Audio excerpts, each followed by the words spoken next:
Ladies and gentlemen, this is Silas Knowles for the PB Podcast, Pushing Boundaries, coming at you with another episode of the PB Podcast. Took a week off. Needed that week, guys. This teaching thing is getting to us. The Zoom fatigue is real. I hope everyone's having a great Thanksgiving week. For most of us, today was our last day of the week. So teachers, educators, please take that time, rest yourselves, recharge, rejuvenate. When we go back on it, we press on. As my principal said today to me in a conversation on email, his new theme of the month of December is let's get it done.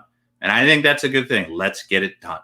So today, first, before we introduce our wonderful guest, Pushing Boundaries is an educational consulting firm offering multiple forms of professional development, book publishing, things of that nature. So if you guys are interested in any type of virtual PD for your schools, if you're an administrator or educator and want to know more, please contact us on our Facebook page, Twitter, Pushing Boundaries, Push Boundary EDU, pushboundconsulting.com.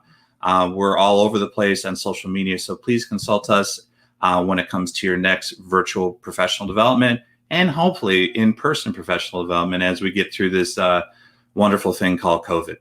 So as we go through, today's guest, I think, is going to be very awesome. And you know what? I feel horrible because I had his stuff ready to go. And it's like, it's gone from me. So if you give me one sec. Oh, here we go.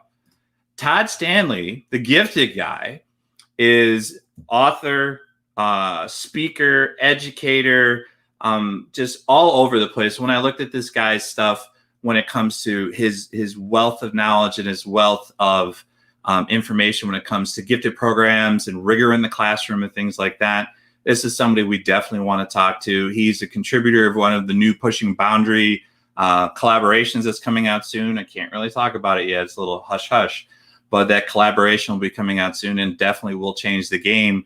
I give you guys the gifted guy, Todd Stanley. Todd, how are you doing today, brother? Good. How about yourself? Oh my God. It is what it is. I mean, it's the week of Thanksgiving.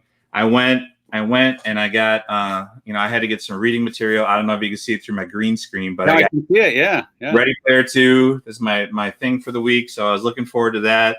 And I don't know, man. I mean, you're in Columbus, Ohio. How's everything going out there when it comes to all this stuff that we call education and COVID? About as good as everywhere else. We tend to different districts do different things, and it's so interesting because some districts are going virtual. They started the year face to face, and now they're going virtual. Others started virtual and they're going face to face.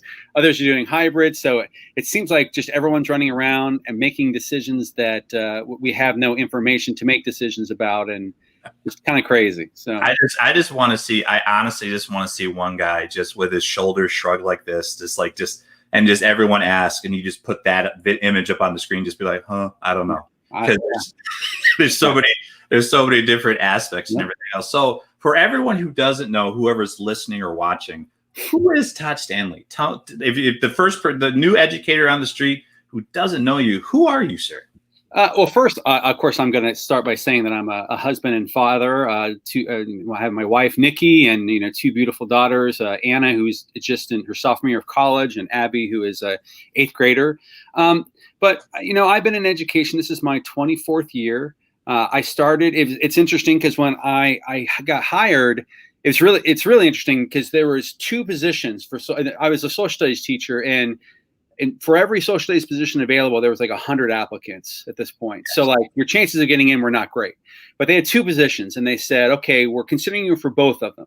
And one was kind of a credit recovery type class, where these were the kids who were flunking all the classes, and then the other end was gifted. And I didn't have a preference. I just, wherever they wanted to put me would be fine. And they chose to put me in the gifted. And I often wonder how different my life would be, because I spent the last 24 years in gifted education here, and a couple breaks here or there, but working with gifted kids, and to the point where I've risen up, and now I'm the district gifted coordinator for Pickerington, Ohio, which serves about 10,000 students. But the thing that's really nice about the gifted aspect is I'm hugely passionate about advocating for gifted kids. I've always my story's always been the underdog. I always kind of root for the underdog, whether it's my favorite baseball player or favorite tennis player or favorite sports team. And I kind of think gifted kids are the underdogs because the other end of the spectrum gets a lot of attention and a lot of dollars, to be quite honest with you. And so to give you an example, in my particular district, we have 3,000 gifted kids, and we have 12 teachers that are specific to teaching gifted kids, who are trained to teach gifted kids. And we have about 1,000 special ed kids, and we have 142 special ed teachers. So, yeah. So yeah. Seems kind of lopsided. Yeah, it doesn't seem real balanced. And I don't want to rob Peter to pay Paul. I don't want to take away from the other end of the spectrum to do gifted, but it often seems like gifted gets overlooked because it's like those kids will be fine. They're smart. Those kids will get by no matter what. We don't have to worry about like pushing them or, getting them to the next level. They're going to be just fine the way they are. And some kids will, but some kids will not. Some kids will just not be able to use their gifts or have someone that shows them how to use those gifts. So that's kind of always been my thing, is advocating for kids and educating people, because I think there's a lot of misnomers about gifted kids. Gifted kids are the good kids. They turn in everything on time. They're compliant. They raise their hand and answer questions. I can tell you, I sat in a gifted classroom today. I was subbing because we're so short on subs. And this one kid wouldn't stop talking the entire day. And I was like, literally getting ready to take a swing at him if he kept going. But he just would not stop talking. And I was like, I kept saying to him, Martin, stop talking. Martin, stop talking. And so I can tell you that they are not those kids all the time. I mean, there are certainly kids that are like that, but there are, just like every other group of kids, there's going to be some that are not like that. So, I do try to get the word out, and some of my YouTube channels, like there's a difference between bright and gifted, and there's a lot of myths when it comes to gifted kids. And so I try to get that out as best I can, because I feel there's a lot of people that think a gifted kid is Albert Einstein, when there are definitely some kids who are equally as bright, but not as don't use their powers for good. They use their powers for evil, so to speak. Yeah. I love the Spider-Man / Star Wars / everything reference you just used there. Bravo. Now, if you go to @thegifted_guy on Twitter, you will see the gifted guy rants, and there's these rants that you go on, and I've been doing my homework and looking at it. But there's one thing I've seen that is all over your Twitter that I think we don't talk about enough in education.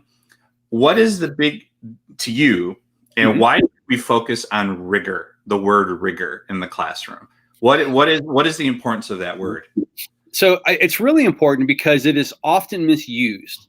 So when I'm working with teachers and talking with teachers, and they'll say, we'll just use Rigor. Like you go to the spice cabinet and there's a bottle of Rigor and you're just going to bring it out and sprinkle on it, Shouldn't it be that simple though? Shouldn't it be that simple? But, I think rigor, people hear the word rigor and they think it's a synonym with the word hard. So making work hard. And how a lot of teachers then kind of translate that is, we'll give them more work, but it's more of the same work. It's not different work. It's just more of the same. And so they make things really hard, but it's not rigorous. So in my opinion, rigor is all about the level of thinking that you're doing. So I can ask a really easy, rigorous question, if that makes sense. So if I ask you what your favorite movie is, I'm sure you could go on and on and on about what your favorite movie is. Right. But that's an evaluation question. That's an opinion question. You would have to justify yourself. You're using a higher order of thinking than your typical thinking. But if I asked you a question like, who is Luke's father? And or that would be an easy question. But if I asked you, because I remember playing Trivial Pursuit, Star Wars, what is the color of the switch that causes them to go to hyperdrive? You probably won't be able to answer that. You may be able to. I wouldn't. But it's a hard question. I could take a good guess. Yeah. It's a hard question, but it's not rigorous. I'm not I'm not rationalizing that. I'm not using, critical thinking to figure that out. I would have had to see it. I would have had to remember it. I would have had to have used it. So, I think what happens a lot is we say we're going to increase the rigor on kids. And what we do is just put the screws to them and make it much more difficult to do things. And that's not what rigor is. Rigor is, when I ask questions, I have a good balance of lower level questions and higher level questions. I'm a big proponent of Bloom's taxonomy. I know it's over 50 years old, but boy, it still holds up really well. And what it does is it allows us to ask kids questions and to differentiate within kids. So if I'm talking to kid A, I might ask them a lower level question just to kind of scaffold them up. And then student B is a little bit further. I'm going to ask a higher level question with the same content, but a different type of thinking that's going to take place. And so I've always maintained that questioning is the easiest way to differentiate and to add rigor to your classroom. You just have to know how to do it properly. And it's not rocket science. Literally, it's not.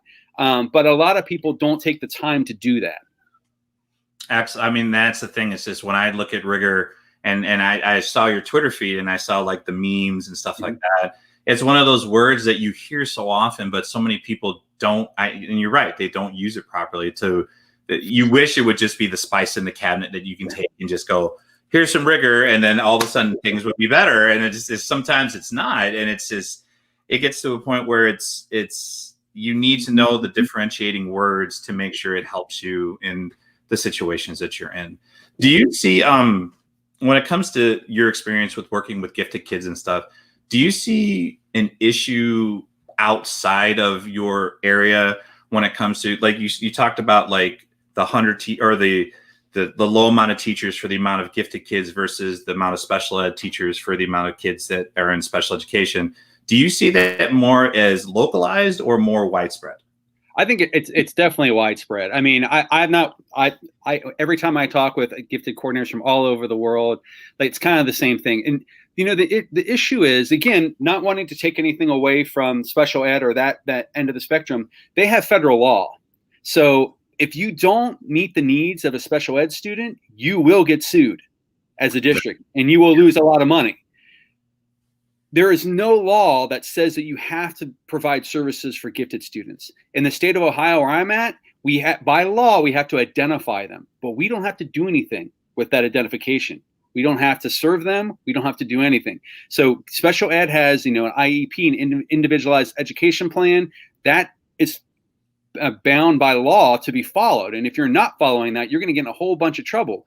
We have WEPs for gifted that are given for kids that are in service, which is a written education plan, but there's no teeth to it. It's like, if you don't do it, you don't do it. So, I always say that, until there is a federal definition of gifted and until it's it's mandated that it must be done with dollars devoted to that, it's never going to get the attention that special ed is.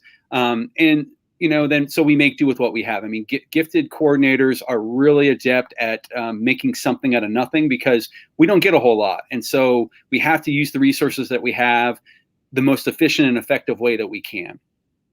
Definitely. And you see more things. I mean, and again, not taking anything from special education, they're just as important, but there are so many other people around the horn that need that support and need that extra push as well.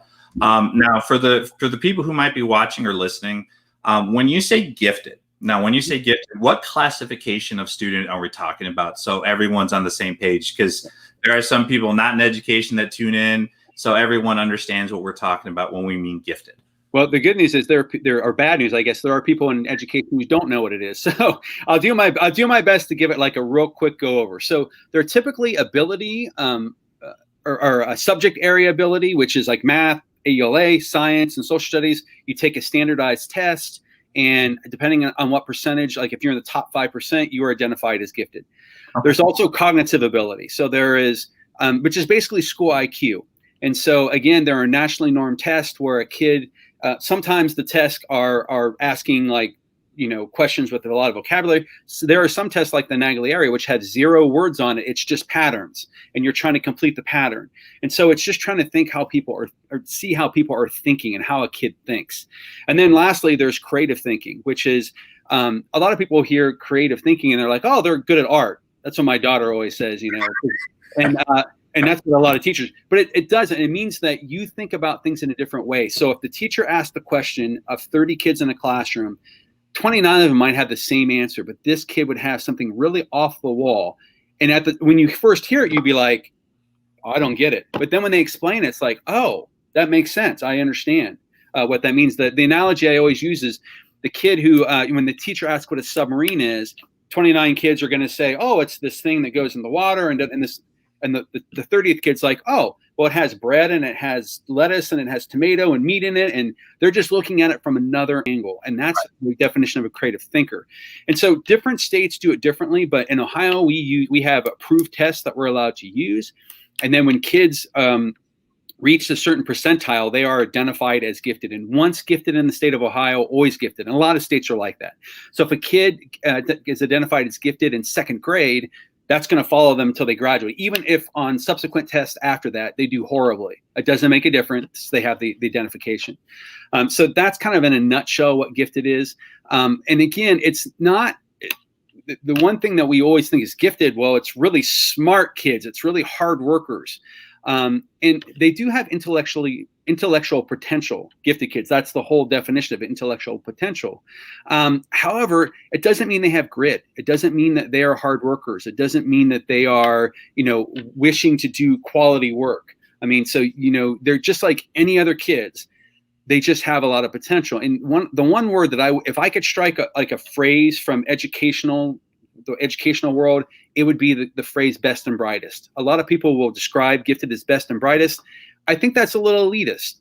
And I think that's what gifted has to be careful of, is a lot of times gifted can come off as being elitist. Like New York City just last year with their whole testing, where they were the rich kids were getting in because they were able to, do tutoring or get guidance on how to do that.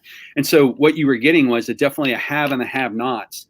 I mean, we've worked really hard in gifted in some areas to be more equitable, in that your student population should mirror your gifted population. So in other words, if 24% of the kids in your school district are minorities, 24% of the kids in your gifted service should be minorities. And so that's been a real big push the last few years. It should be a big push decades ago, but we're really paying attention to it now, and we're trying to figure out ways to get gifted to be more equitable, so that because the reality is that talent is equally distributed, but resources are not. And so you could have a kid really gifted, but they have a behavior problem, and so they can never take the test, sit still long enough to take the test to be identified as gifted. Or they come from a household that doesn't have the vocabulary. When I was doing the Ruby Payne Bridges Out of Poverty training, they talked about the vocabulary difference in a lower socioeconomic home and a higher socioeconomic home, and it was like mind blowing, like the lack of vocabulary that the lower socioeconomic home as compared.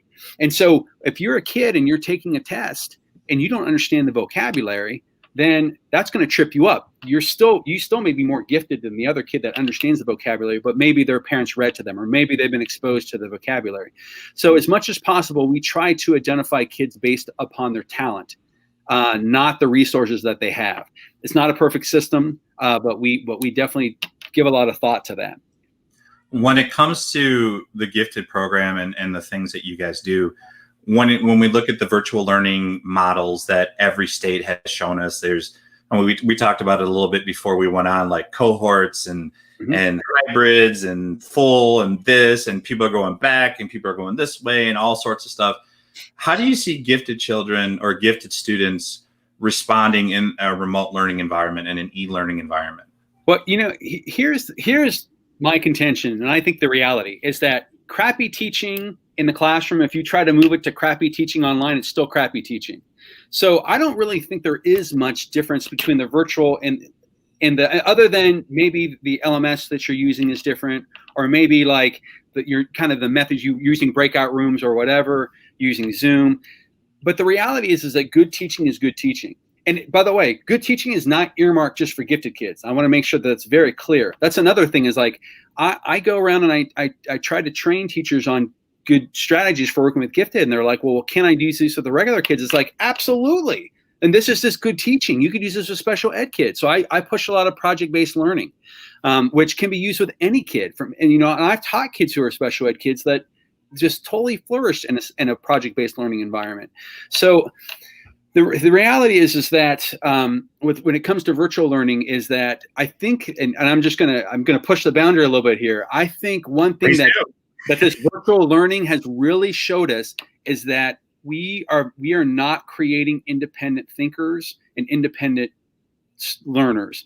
So students are so used to having things handed to them or fed to them that now they're in a virtual situation and they're at home and they're having to manage their time and they're having to figure out how to prioritize. They can't do it because too long, even kids in high school have been like spoon fed. The teacher gives them the information, they memorize the information, and then they say that information back.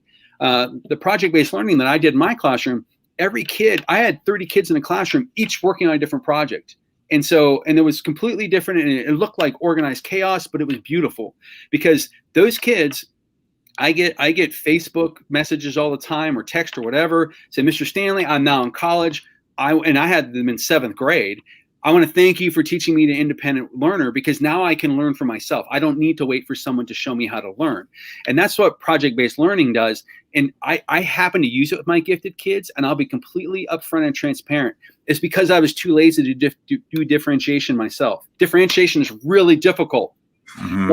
But in project-based learning, the kids differentiate the learning. They're like, I can start here, and this is where I'll start, and this is where I'll take it, or I'll start here. So it just was an easier way for me to use differentiation. And the ancillary effects or advantages were that it teaches a ton of 21st century skills. So kids are learning how to collaborate with kids.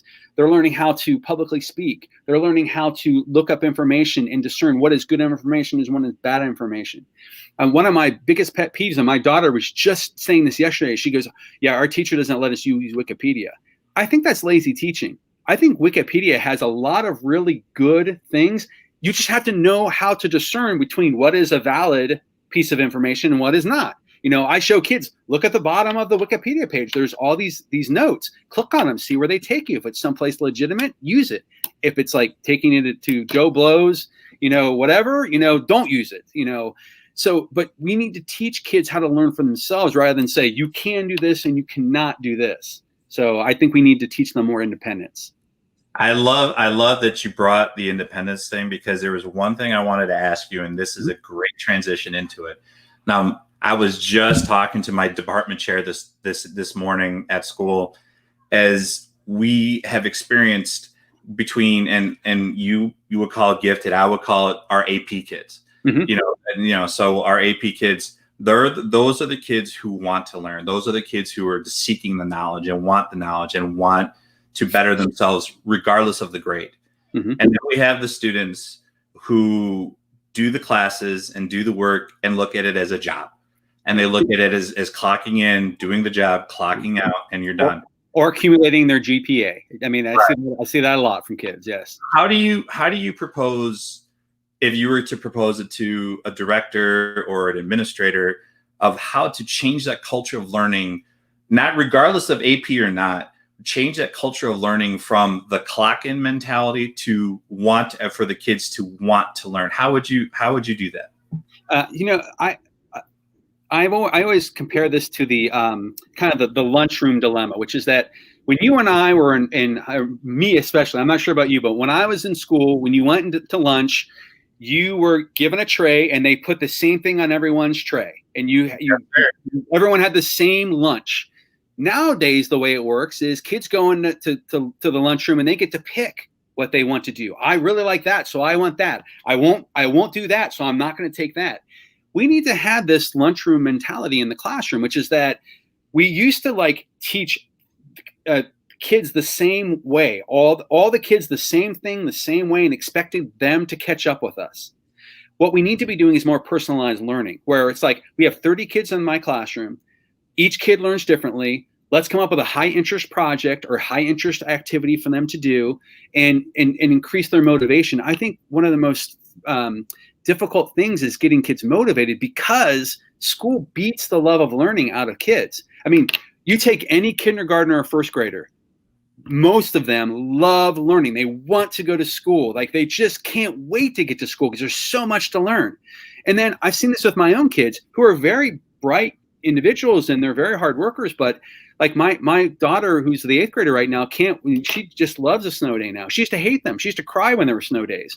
And now she's looking forward to them. I think, a lot of times what we do is and as a result, they get turned off by it and they're not motivated by it. So we need to figure out what is their way? Content standards we have to cover. And I'm not suggesting that we throw those out the window, but you can teach those and still have a high interest project. So, I mean, well, I taught ancient history, one of the most boring subjects you could ever teach. But what I did was kids were creating a podcast, or kids were doing a TED Talk, or kids were doing these really amazing products with this information. And they were learning a 21st century skill. They were learning the content, and they were interested in what they were doing. So, I think what I would suggest, and to any school, is that we need to figure out a way to personalize the learning and to make sure that kids are being met where they're at, and rather than forcing them. Because let's be honest, a lot of school is about compliance. It's about doing the right thing. It's about, making sure you're walking in this side of the hallway and not that side of the hallway. You're sitting in here, whatever. And that's like a prison. And so why would you want to go someplace that is all about compliance? We should be making schools places where kids love to go because they love to learn, and that's where they can do their learning.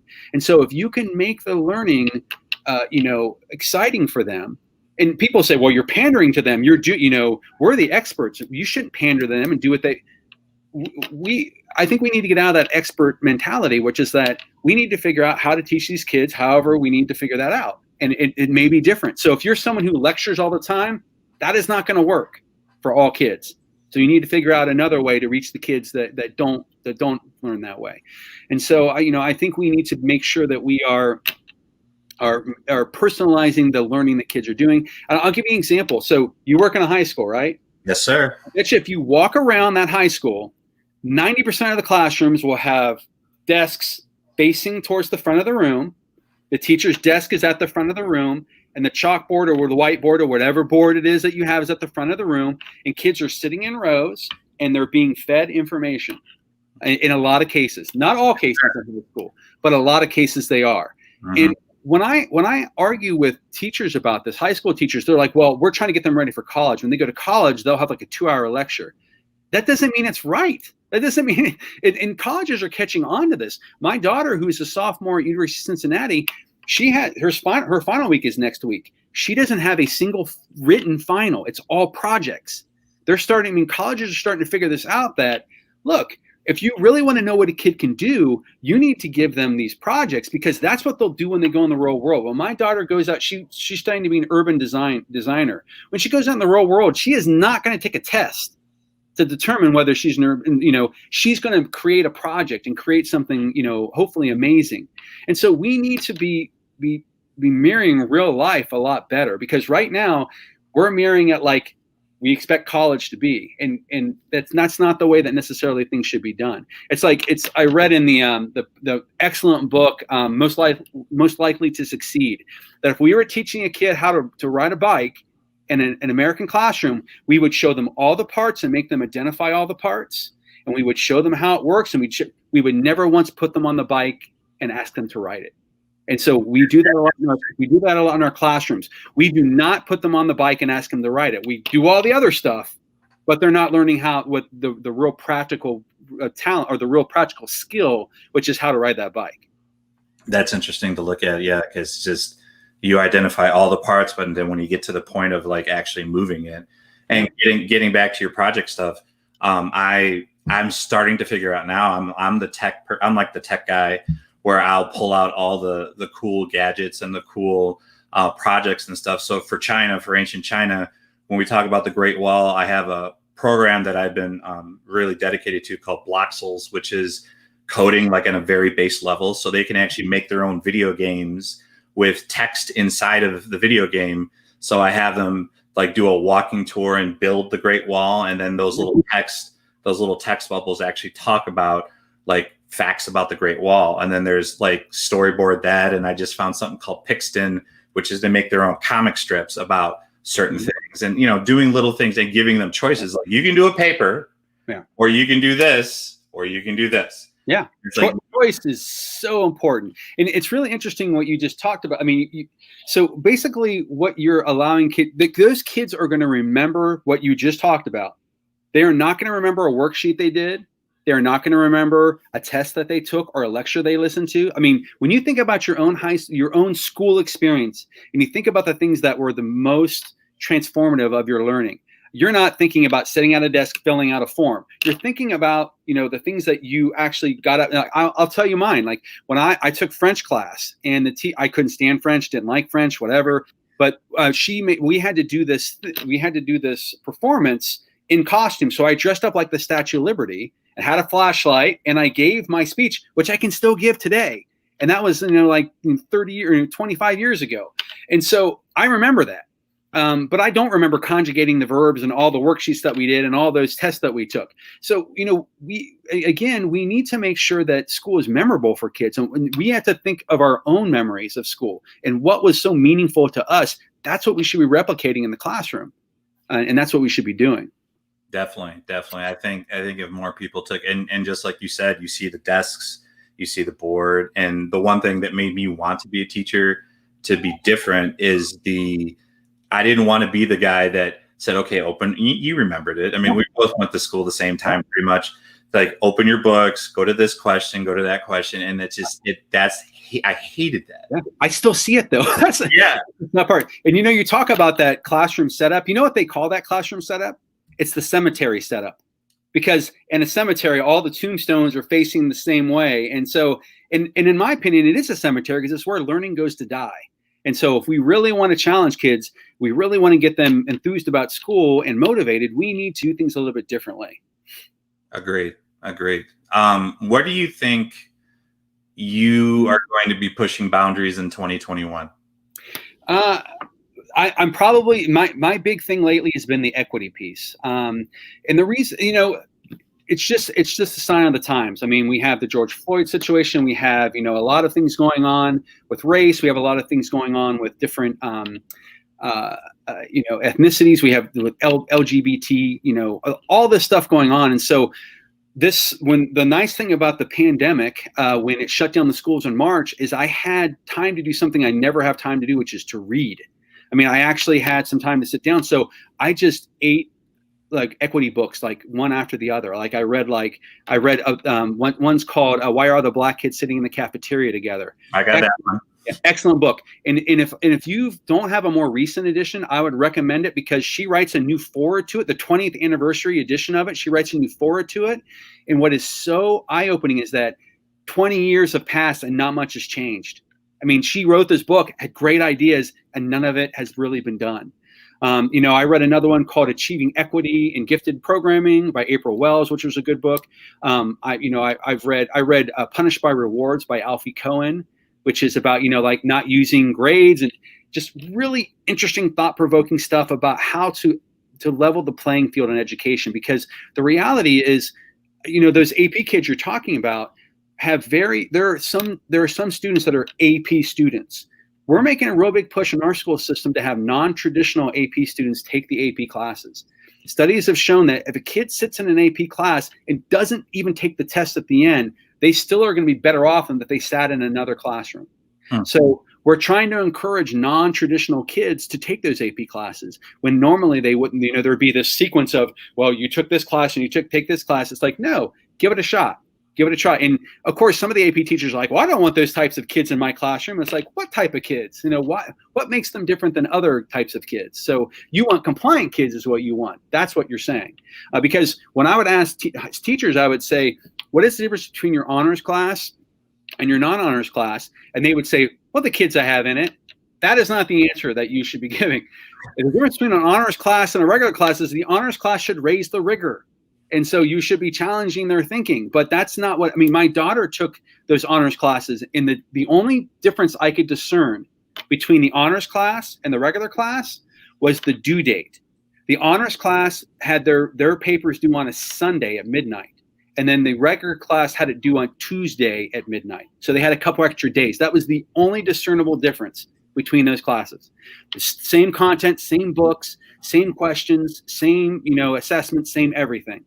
And there has to be, we can't do that to kids because again, you're going to lose kids. Even highly motivated kids who are wanting, like you said, you get some of those AP kids that want to do it because they love learning. They will eventually lose that love of learning if we keep doing things the way that we're doing them. Some kids will make it through the system, but not enough. We need to do a better job as educators to be nurturing this love of learning and allowing them to take that love of learning and drive what they do and to motivate them. Understood. Yes, sir. So how many books have you written? This is going to sound so pretentious, but I lost count. I think it's 16 or 17, and I have a couple in the pipeline that are under contract to be written. So I, as you can tell from this particular podcast, I'm a pretty verbose guy. And so, it translates to writing too. Like I just am writing all the time. Like I'm a voracious writer, which in that I'm always writing a book, or I'm writing a blog, or I'm writing something. And if I'm not writing a book, I'll just write a book for the heck of it. And then it may not ever get published, but I'll still write it. So I wrote a book on engaging parents and couldn't get anyone to buy it on taking it. So I just self-published it on my website for free. So anyone can read that book. So, but I went to school to be a writer. And this was actually what was very formative for my educational experience, is that I went to school to I was a creative writing and history major. And so when I graduated from high school or from college, it meant I couldn't get a job because there's no creative writing history majors. My college had kind of failed me to take what I learned and figure out how to make that into a practical job. So I went back to school. Everyone always says, I went into teaching because I love kids and I went into teaching because I needed a fallback because my creative writing and history did not work out. So I went to school, I got my teaching degree, and then I've been in teaching ever since. And so, but I like to still be a writer. I mean, I'm very proud of the fact that even though writing did not pan out for me after college, I'm still doing writing and I'm still, involved in that. And so, and it's funny because like the idea of creativity, my 8th grader will say, well, Dad, you're not a really creative guy because I'm not a great drawer or artist. And I'm like, honey, I've written 15 books. That's got to count for something. I think, again, that misperception of what creativity is. Exactly. So at the gifted guy, the gifted guy with underscores. So _gifted_guy, ToddStanley.com. Any other social media out there you want anyone to know about? Actually, the website is thegiftedguy.com. So and that one has, I have really built that site up. There's a ton of free stuff on that site. And so I encourage people to check out that site. It's not just towards gifted either. So like I created what are called Todd Talks, hoping that people would spell it wrong and then go to my site. So I've created like 70 of these Todd Talks, and they're all education based. They're anywhere from 10 to 45 minutes long, and they're teaching a specific thing, like how to do a syllabus. How do you organize your classroom? What should that look like? How do you do project-based learning? How do you get thought? So it's just all sorts of different topics that could apply to gifted kids, but could also apply to any kid and any teacher that's going to help them in that regard. So I try to make sure that, again, to make that point that gifted education is no different than the education of other kids. It's just, you're just meeting them where they're at. And so in special ed, you meet them where they're at and you grow them. And gifted, you meet them where they're at. They may be a little bit further along. They may not, but they may be a little bit further along, and then you grow them. And so that's the big push. So any other social media? No, not right now. But again, the website, I feel like I've really spent a lot of time building that up and to make it helpful for people, because, as an educator, the greatest thing as an educator is to share with other educators. And it's a collaborative business, which is what's so great about it. And so I want to make sure that I'm not selling anything. I'm not, trying to hawk anything. I'm just trying to share ideas so that others can benefit from those, just like I have benefited from other people and their ideas. So definitely when I went, and just to let everyone know, whoever's listening or watching, wealth of information, just enormous to go through. And it's just information you can pull from your own for your classes and for your lesson planning and for the things that you do. So Todd, to be mindful of your time, I do appreciate your time today. I'm sure we can go on for another hour talking about this stuff. Sure. Yeah, definitely. But we could go longer than an hour. Come on. But excuse me. I appreciate you. Take a look for Todd and a new collaboration from somebody we know named Dr. Rick Jetter. We can only talk about that, nothing else. So I am collaborating on that, as well as Todd and a multitude of other people. So Pushing Boundaries will change the game once again. Definitely, guys. Todd, thank you so much for your time. Thank you so much for having me. I appreciate it. So. Definitely. For everyone here at the Pushing Boundaries PB podcast, what are you doing to push the boundaries of your classroom, regardless if it's virtually or in person? And just remember, we're here for our students all the time. Todd, thank you so much. Be well, be safe, brother. You do the same.